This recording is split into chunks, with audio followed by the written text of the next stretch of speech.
Hi, it's Nick on the 9th of September, carrying on this idea of sharing what you know. So obviously a great question to ask is, well, where do you start? You know, if you've got this body of information and stuff that you know, where do you start?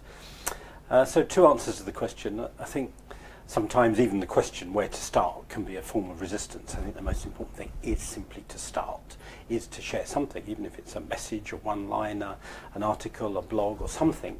Just start sharing your messages in whatever way you feel inspired to do and whichever way you can do.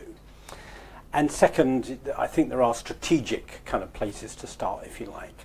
So I'm a great believer in starting small and then getting, growing and getting bigger. So I wouldn't, for example, recommend you start by writing a book or creating a 12-month training program. Why? Because there's no guarantee they're going to be successful. I think those things come down further down the line when you know that you're already doing something that people are finding valuable. You know, what if you write a book and find that nobody's interested in reading it and you've spent a year writing it? What if you write a 12-month program that's taken you 3 months to write and then you find nobody wants to enroll on it? So start with the stuff that's quick and easy to try out.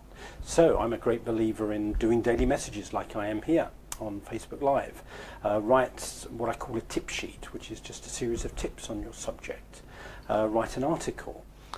Design a talk that you could give and then invite half a dozen friends around to listen to your talk.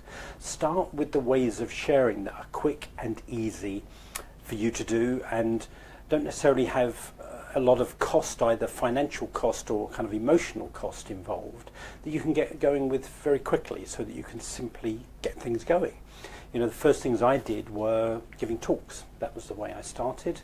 Wasn't writing books, it was giving talks, then it was beginning to run one-day workshops, then it was weekend workshops, then I started a coaching practice, and I was doing that for 8 years before I wrote a book on the subject. So for me, writing came further down the line. So I think there's often a temptation to think, well, if I write a book, then it will launch my career. And that's possible. But I'm a great believer that have the career going and then write the book that encapsulates all that you've learned from that career so far and then can potentially launch you to a whole new level. So they're just a few thoughts, you know. So in summary, start somewhere, but start with the low cost. You know, put the bar really low, things that are quick and easy to get going with, that A, you get beyond your resistance and you show up and you start doing stuff. B, you can start getting into conversation with other people, and C, you can start learning and evolving when you can see what people respond to when they go, oh, that was interesting, oh, I like the way you said that. Then you know you're onto something because you're engaging with people and they're giving you that feedback.